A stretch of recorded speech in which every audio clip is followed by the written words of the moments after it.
about this idea of what if I'm not ready, right? So I have two daughters, a 19-year-old and a 16-year-old, and I'm going to share with you about them tonight. I'm going to talk, like Lynette said, I'm going to talk a little bit, share a little bit with you, then we're going to take a break and get some snacks, and then in your groups, we can group up differently if we want to. We'll figure that out then. We're going to answer some questions together and think through what this might look like in your life. But I'm going to just use these next few minutes to sort of just share what's going on in my life, and I hope you learn a little bit for you. This is a little counseling session for me. But I'm going to talk to you mostly about what's happening to me this week, which is that my 16-year-old is getting her driver's license. And what if I'm not ready? That's the question I've been wrestling this week. Even though she's my second, even though my older daughter has her driver's license, there are some reasons that I'm really nervous about this particular week in our lives, and I'm going to share them with you. The first reason is this: there's a lot on the line.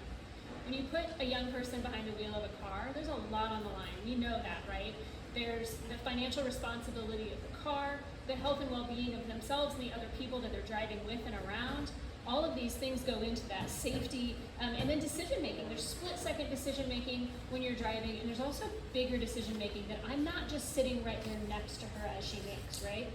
So how does this apply to a digital world? To young children through high schoolers in a digital world? What might it look like to recognize that there's a lot on the line? Because there's a lot on the line. Here's what I think. I use this book a lot. It's actually the precursor to the book that they're raffling off tonight. And this one's called Right Click, Parenting Your Teenager in a Digital Media World. We're not going to talk only about teenagers tonight. It talks about all ages. But for those of you, someone's going to get to take that book home. And if it's not you, I would recommend looking that book up. It's a fantastic book. And that's where I pulled this particular quote. And this is from Andres, who's a dad of two. And he said, "I'd like to meet the genius who thought, let's give a teenage boy a camera that they can carry around with them and then give them the ability to share photos on a whim." Talk about a colossally bad idea, right? There's insurable safety concerns and decision-making concerns in the digital world with our kids as well. Because here's the thing, what our kids do online is public and it's permanent. And that's very, very hard for an adolescent brain to understand, that something might be public and permanent. For example, I know with my own children that oftentimes when they're posting something, they think exclusively about the friend or group of friends that they think might see that, not realizing how many other people, family members, other parents of folks who are following them who might also see that information. And it's permanent. That is not something developmentally that young children can understand. The permanence of what we put online is not something that they can wrap their heads around. Their brains were not designed to use technology and social media in the way that we have put it in front of them to use it. We know that it impacts their mental health, and we know that it impacts their academics. So there's a lot on the line, and that makes me think that I'm not ready for what's about to happen in our lives. Here's the second reason that I know that I am not ready for this. I know how little time I have left as a parent with my 16-year-old. When you bring in a small child like you brought in tonight, it takes me way back to what that was like 15 and a half, 16 years ago, and what it's like to parent a small child versus an older child. And it may feel like it's really different, but those of us who have older children know it's actually not. It's not a lot different raising older children than it is younger children. It's different things, same things at different levels.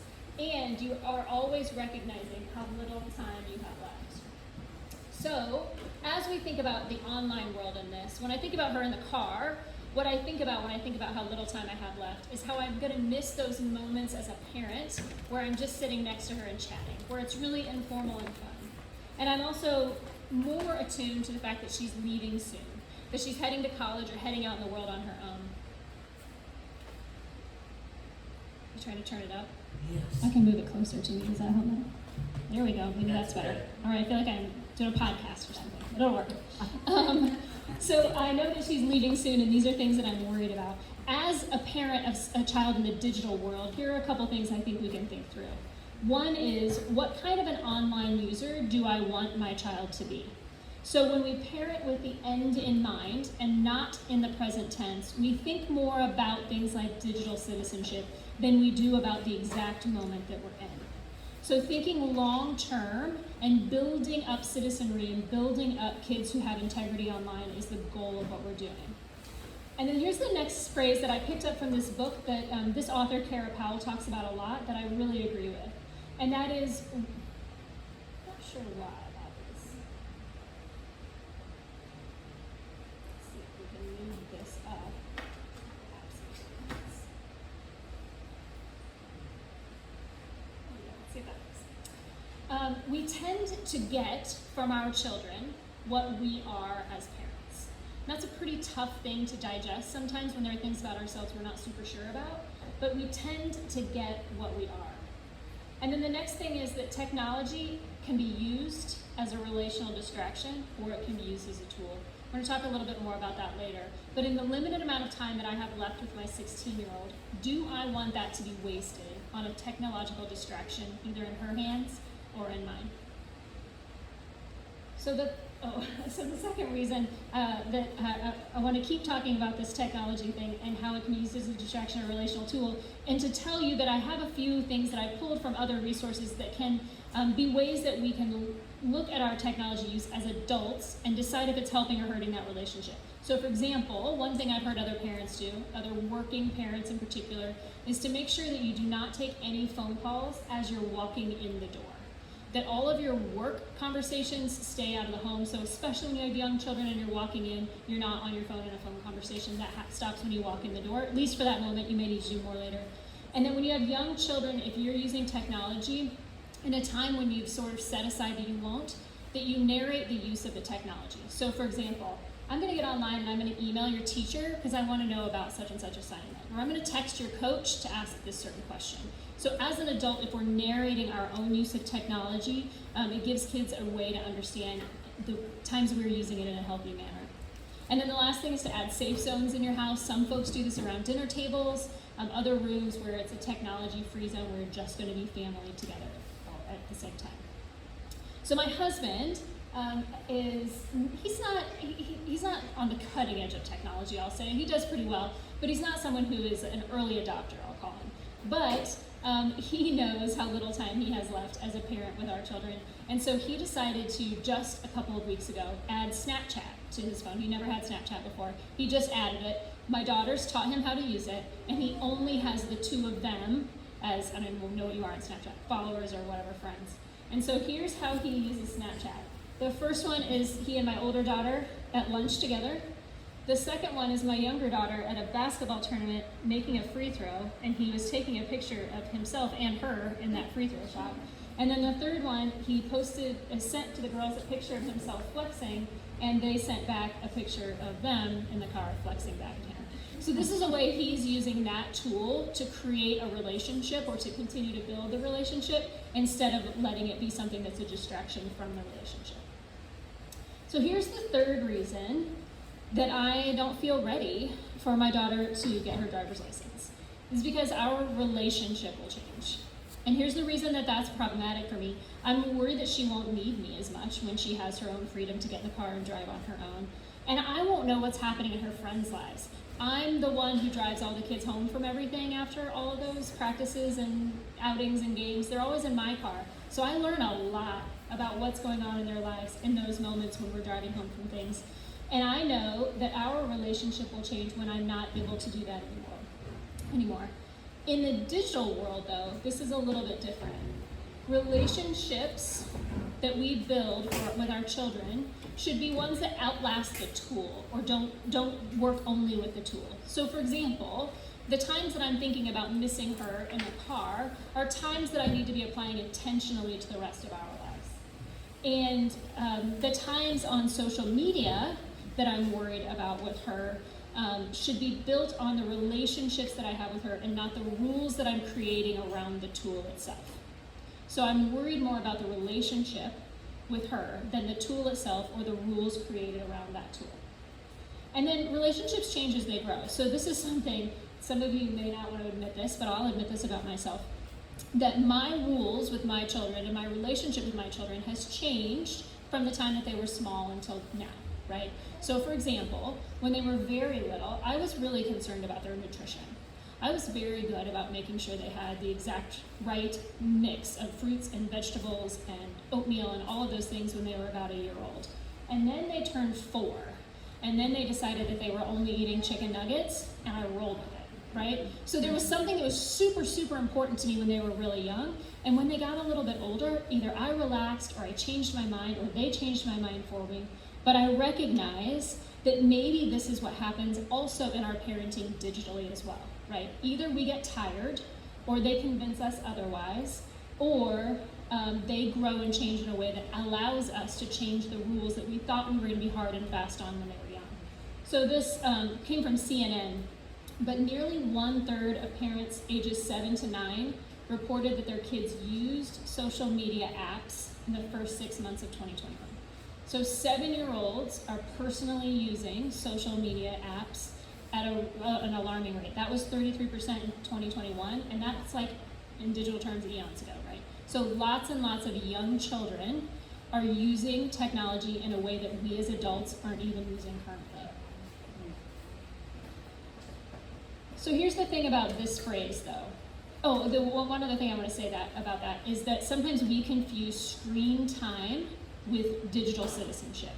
So for example, we talk about screen time when children are little, and then we equate that when kids are older. A lot of parents are concerned about how much time their kid spends on the phone, as they should be. That's something to be worried about. But what's more important is the use of that technology and less about the time, right? Like 2 hours of Bluey is very, very different than 2 hours of unfettered use of a cell phone by a 13-year-old, right? All screen time is not created equal. So being totally concerned about screen time isn't probably the thing that we need to get as hung up on as some other things we can worry about. So here's the thing I realized, though, about this phrase, that our relationship will change. It will change, but I've been emphasizing relationship when I say that sentence. I've been saying our relationship will change. That's why I'm not ready. But the bottom line is this. The emphasis should be on a different word, because our relationship will change. Whether I like it or not, whether I want it to or not, as my children grow older, our relationship will change. Just because I don't want it to happen doesn't mean it won't happen. That's something as a parent I need to wrap my head around. And here's the next thing that I need to wrap my head around with her as a driver or her as a digital citizen. It's gonna be okay. She'll be fine. It's gonna work out, right? So how can we be ready, set, move parents in a digital world of new drivers or of young children or teenagers who are accessing technology that makes us nervous or makes us feel like we're not ready? I'm going to give us 3 reasons why it's going to be okay. The first one is this. When Maren gets her license this week, I can rest assured, because I built the skills she needs as a young driver to be successful. So in a car, there are rules that we set for children to be able to get their license when they're 16, right? So they have to go to driver's ed. There's a certain age that we give them. You have to fill out all this crazy paperwork. They have to drive for so many hours, so many of them in the dark, so many of them in the light. There are all these restrictions and ways that we build these training wheels so that when they get their license, they're ready to go. So how can we as parents create our own driver's ed for digital citizenship with the tools and systems and checks that our kids need? So for example, one of the things you might consider as you're building your family's driver's ed for digital citizenship is age. For you, as it stands now, at what age do you feel comfortable as a family allowing your child to have a device of their own? At what point will that device be able to be connected to the internet or to the self-service or whatever? And then at what age will they also be able to have any form of social media? Most pediatricians say to follow the restrictions that the social media apps set. So right now, most of those are 13. So most pediatricians would say wait until way older if you can, but 13 is the limit that social media companies are setting on those, so that's about the best place to start. But it's different for each family. What you're open to and what you're willing to parent through is different for each family. So age is the first thing to consider. And the second thing to consider when you're doing this is just like what I had to do with her driver's ed. There was a lot of paperwork I had to fill out. There were some agreements we had to have. We had to have with insurance and things like that. So creating your own agreement or contract may be something you want to consider as you're building your driver's ed program. So this is my daughter who's 19. This is the one she created when she got her first cell phone, which was a big, hairy conversation was a huge to-do in our house, was when she first got her very first cell phone. This she wrote herself with some guidance from us, but before she could get a phone, she had to come back with a values statement about who she was going to be when she was on her phone. And this is what she came up with. She decided that the way she used her device was going to rely on how she wanted others to be treated. So she decided she wanted to respect them with what she said to them or about them and in her words and actions online. And she decided that she would only type to or about them what she would say to them directly. And then she decided that when other people were treated badly, what she would do would be to step in when needed. She would do her best to stay out of the drama, and she would make sure that people felt safe and happy with her online. And then the last one was how she should be treated. Was she wanted to be with people who shared her values, which we've established as a family what those values are, and that if she's not treated the way she wanted to be treated, she would seek the advice of an adult. And then some other thoughts that we added, which is not during meals or family time. She wasn't able to use it after 9 p.m. at that point, and that she'd be conscious of her posts and how they could affect her future. Those last three things came from us as parents, but the top set of values came from her. We posted it in our hallway, on our little bulletin board in our hallway, and she was 14 when we did this, and she's in college and it's still in our hallway. It's still right there. So we all can look back on how to do this. So this was the one that we chose. There are bunches of these online that you could use if you needed a starting point, but I would suggest that after age and then some sort of agreement, the next thing you think about are some guardrails. And by guardrails, I mean things with how will you check or monitor or be involved in your kids' online life. I've been using social media a lot while we're talking here. My children aren't big gamers. Our family is not huge gamers, but that is another use where children have access to the same types of stuff I'm talking about with social media. So you can include gaming in this conversation as well when you're thinking about these things and how they'll be used, what time it is involved, and what kinds of agreements you're going to have. So checking and monitor and being involved is a conversation that you need to have with your partner and with your kids as well. So one thing to be cautious of here is that you do not want to stalk or over-monitor what your kids are doing, because remember that your goal is to build that relational trust with your kids and create digital citizens who, well beyond you, well beyond living in your house, are the kinds of people that you want them to be in other ways as well. So remember, we're not over-monitoring this. We're doing this in a healthy way depending on the age of the child. So then the next thing, I found this in this book and I thought this was really, really helpful, is to continue to create systems that you can use to help you when you're building these guardrails and making decisions with your child. So for example, when your child comes to you and says, I'd like to add this app on my phone, these are the questions that you can work through as a family to make sure it's something that you think would be okay. So why do you want it? What does it do and which of your friends are using it? What kind of privacy will you have on that app? How much personal information will you be sharing with other people? And via the App Store, how much personal information are you going to be sharing with the developer of that app? Will you use it as yourself or as an avatar or anonymously? What kinds of interactions are you hoping for? And what do you think would be appropriate and inappropriate uses of this app? Through this conversation, you can gain a lot of knowledge and information with your child about what they might be wanting to use that social media for. Then you can make a decision about whether or not it's the right time or age for them. The next thing is finding a resource that will teach online safety. There are a lot of these out there, and it is ever changing to meet whatever is happening in the online world and whatever threats and things there are out there. So finding something that you can talk to your kids about online safety with. Remember that this is like bike safety, right? This is like putting your helmet on every time you ride your bike. This isn't something that you have one conversation about and it's over. Online safety is ever evolving and ever changing, and so having the conversation over and over and reminding them that they need to be vigilant about being safe will really be helpful. I want to pause here and tell a story about a young man that I know who lives in Colorado, and I'm friends with his mother, and she shared with us on a vacation a couple years ago that he called her on the way home from school and said, are you almost here? She said, yeah, why? At this point he was 14. Can you hurry? The FBI is here and they need to talk to you. And she said, yes, I will hurry. So she went home quickly, and indeed there were two FBI agents waiting at their home.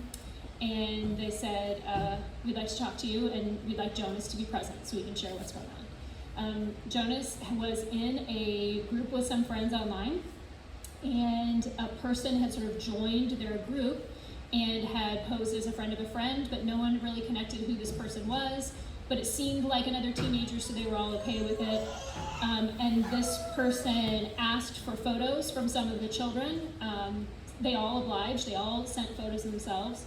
Jonas sent some silly, goofy photos of himself that were not inappropriate in any way, just really dumb. And then got a private message back from the person saying, I'm going to put these photos online if you don't pay me X amount of dollars.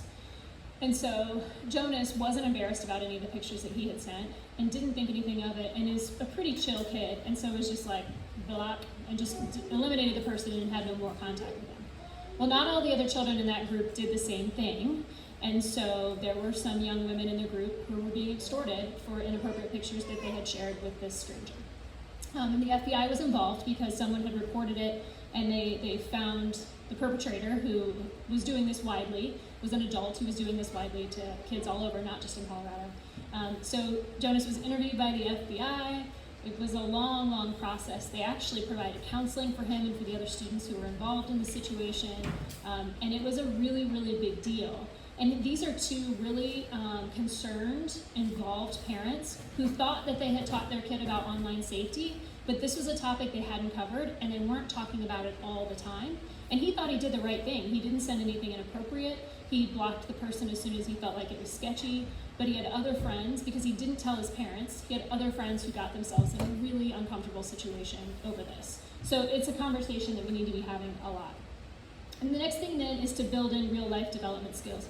There are certainly really good things that kids are learning from their digital use and from social media as well. But some of the things that they miss out on real life conversations include facial expressions, body language, and other cues that we pick up and that they should be developmentally picking up in childhood, but they're missing when most of their interactions are online.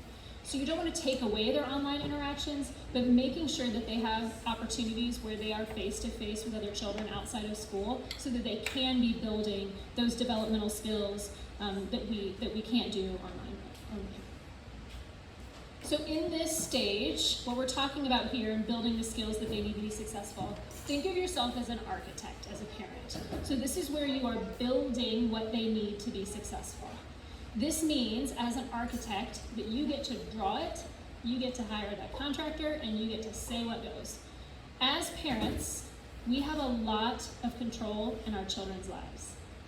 We sometimes forget that because of lots of reasons, but we forget that we can turn off the access to the things that are creating problems in our kids' lives. So as an architect, when you are twisting the architect dial, remember that you have the control to build the systems that you want to get the outcome that you want. You want a house that's gonna last a long time. You want a child that's gonna be really successful in the world when they're without you. That means proper decision-making skills, that means a lot of things. And when those aren't happening as an architect, you have the opportunity to shut it down until they are. The next reason it's okay for me to let my daughter get her license is because she's 16 and freedom is good for her, right? It is a natural biological thing at this developmental stage for children to pull away from their parents, as hard as it might be for us. She also needs a safe place to land. So being a driver from the age of 16 to whenever she's out of my house, even though I'm not in the car with her, gives her the chance to try and fail on some things where she's still driving back into my driveway, and I can help her fix the problems that she creates for herself by being a teenager, right?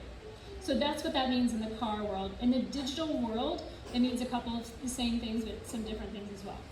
First of all, remembering that adolescence, that is the time where our kids become, right? They become who they are. They figure out the kind of person they want to be. They decide who they're going to be within your family system, what they want to be when they grow up. All of these things are developed in adolescence. And in the digital world, we have to remember that for them, online is the new lunchroom. If you can take yourself back to when you were attending school, elementary, middle school, high school, whatever it was, that break in the middle of the day as adults, we see as time to just sort of decompress and eat food. But for kids in school, it's a very, very different thing in that hour, half an hour, whatever it is. They have to think about things like, where do I sit? Who's going to accept me? Do I wear the same things that they wear at that table? How do I look compared to them? What is everyone at my table doing this weekend? And there's so much information going in and out of their brains in that short period of time in the cafeteria. And now they have the regular cafeteria, and their online existence in social media is a lot like that as well. So as parents, we can understand that this is what's going on in their brains when they're going in social media, and we can help talk them through what that is. But recognizing that taking it away or not allowing them to have it until they're 18, 19, 20 is probably not developmentally the right thing when their peers are all experiencing this as well. Also remembering that parenting is different now than when your parents did it, and it's different for you to have younger children than when I did it just a couple of years ago. And pulling away, like I said, is a normal thing for kids to do. So what that means is, there are some folks in the room here who probably remember this. My father-in-law, he passed away a couple months ago, and at his funeral, one of his friends from when he was 13 told stories about what they used to do at night in the evening hours when they were 13-year-olds back in the mid-50s. And he would talk about things like they gave themselves tattoos on their own when they were 13. You know, they went out into the woods, they did all these really fun things.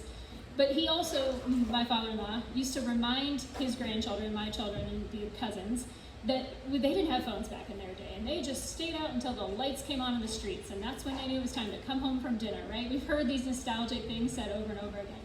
But the important thing to remember is that during those hours, when young people were out on their own, maybe not on their phones, but they were doing other things then. It's probably when they smoked their first cigarette. It's probably when they tasted their first beer.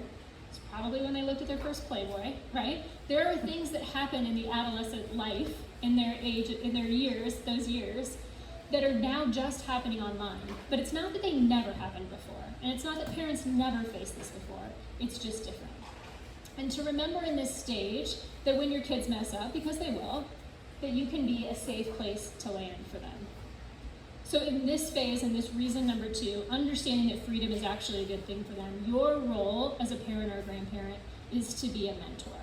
And when you're in mentor mode, then you thoughtfully engage in conversations about technology when times are good, right? When everything's going well. You talk about things you've seen online. You show them a post and ask them about that. You share the struggles that you have when you're looking at things online. You're honest about what social media does for you and your engagement with the world around you, with your energy level, with your ability to pay attention, and with your mental health. That is not unique to kids. We all face that. And we can talk about that with them and be a mentor in those moments with them. And then the third reason that I know it's going to be okay for my daughter to get her license is that I have to take a hard look at myself and recognize that I need to know that as a parent, some of this is about her, and some of it is really about me, right? So in terms of her getting her license, maybe what I'm worried about is control, that I'm losing a little bit of that control as a parent. Or maybe there's some fear in there of something that could happen to her if I'm not there. Or maybe there's loneliness. I just don't want to ride in a car with myself, right? All of these things might be the reason that I feel like I'm not ready for her to get her license. But those same feelings are present when we think about our kids in the digital world. Our feelings drive us. One of those feelings is a fear of failure that we feel as parents. And because, like I said, the online world is public and it's permanent, this fear gets really, really deep, really, really quick as parents.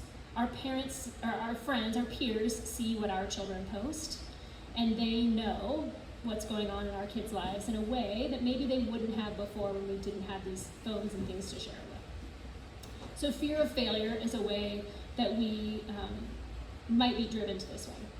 The second one is we feel like we've missed a step somehow. Like if you have kids now that are a little bit older and you're like, oh, I didn't tell them that when they were 5, now I can't really go back. It's not true. We always have the ability to back up a few steps and to parent the way that we want to parent. It is never too late. I love the phrase or the saying, when's the best day to plant a tree? It was 30 years ago. When's the next best day to plant a tree? Today, right? I apply that a lot in my life when I feel any sense of regret, and especially about this. When we feel like we've missed a step, or when we feel like we haven't taught our kids what we want to teach them, the best day is today. The next thing that might be holding us back in this area when it's really about us and not about them is that we may be not ready to talk about certain topics that this conversation brings up, but they are. So I hear a lot right now about topics of conversation like book banning, for example, right? Where well-meaning people, well-meaning adults, feel like we're keeping kids away from things that are inappropriate or that they're not ready for. But kids aren't really in libraries nearly as much as they're walking around with personal computers in their hands all the time. So I feel like in my life, my concern should be way more about the computer that my kid is holding in their hand than a library that, at least my two, aren't darkening the doors of anytime soon. And here's why that is important.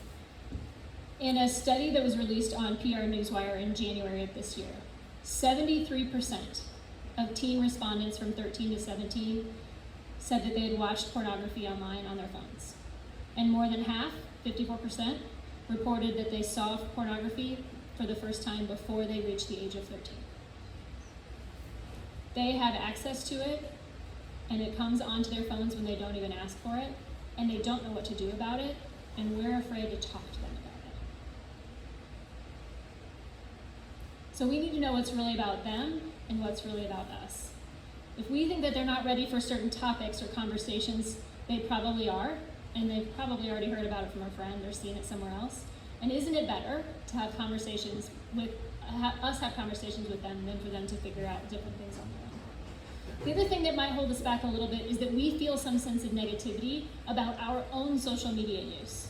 We may feel a little addicted ourselves. We may feel a little bit like what we're doing in the home with our social media isn't the greatest example, but we don't want to give it up because it's super easy and fun to do.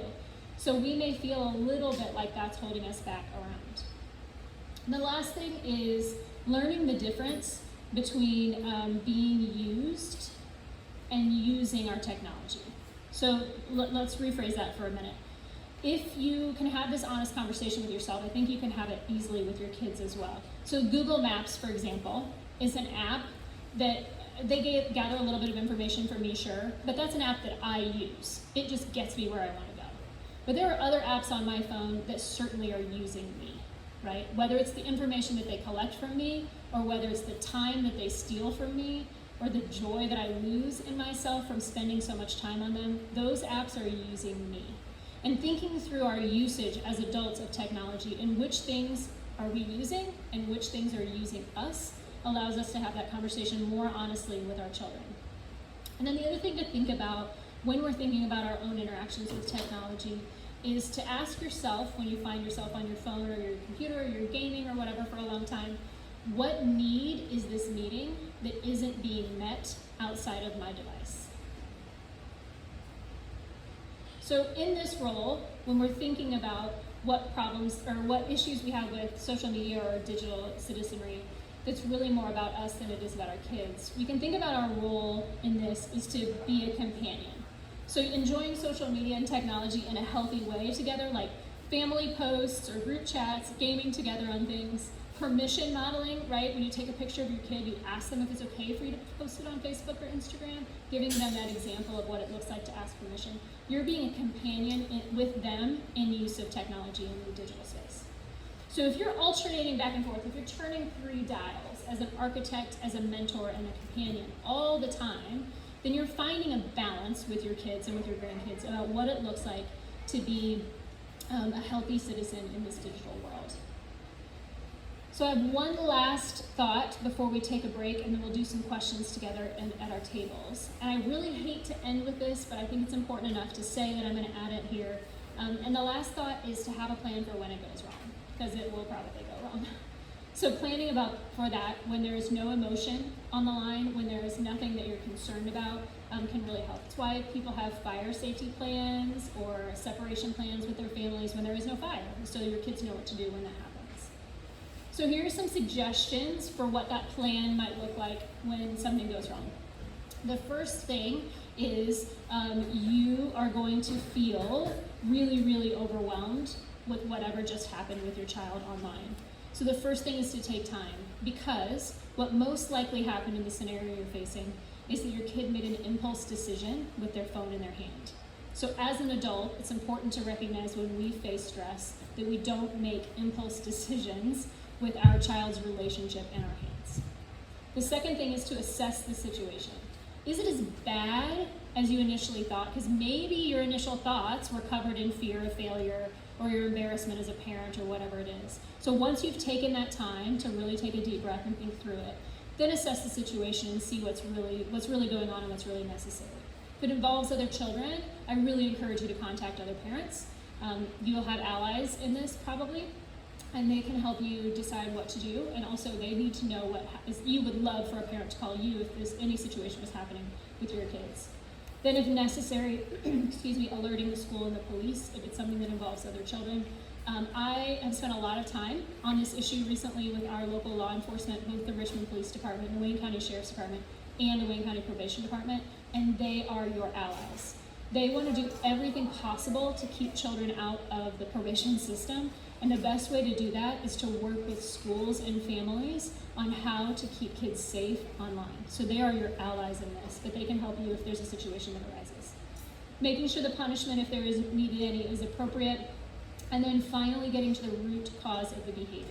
When we think about what need is being met when we spend too much time on a device or playing games or whatever it is, that same root cause is a problem for our children as well. So when we're thinking through things that go wrong, after we've solved the initial problem, the next long-term, most important step is getting to the root cause of whatever the behavior is. So here's a little bit of encouragement with that. Well, actually, I'm going to back up for just a second and share with you that recently, the reason I've been working with law enforcement and schools on this is that a local school contacted me last spring, and we did some programming there. We wrote some curriculum and did some videos and some small group lessons with them. This particular school works with 5th and 6th graders, and the counselor shared with me that in that semester, they had 58 counselor-led mediations with students involving social media, and that 6 of those resulted in an office referral because discipline needed to be taken for whatever reason, usually using a violation of school policy. And then 5 social media issues separately resulted in calls either to DCS or to the police because of the elevated need of that particular problem. So those are 5th and 6th graders, so those are probably 10 to 12-year-olds approximately. So again, when we think about us not being ready, they're ready.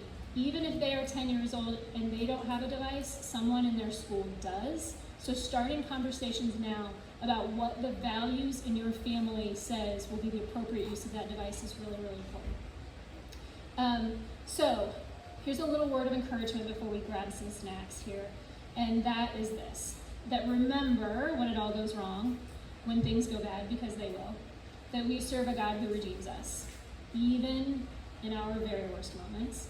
And the same thing is true for our children, even in their very worst moments, even if those moments are online. So that's a little bit of encouragement for us as we think about that. So here's the deal. I'm not an expert. Quite honestly, I have no idea why Emily and Ashley asked me to come back and do this again after last year. I have no parenting expertise in this whatsoever. I am navigating all of these changes just like all of you are. Mine may be a little bit of a different age than yours are, but we're all in this together. And the deal for me is that even as I go through all of this, I rest in this promise that I am forgiven and that I am redeemed, no matter my parenting skill when it comes to a new driver or a child online, right? All right, so let's do this. It's 6:56. Let's take like 5 minutes to grab snacks and water, cool off a little bit, and come back.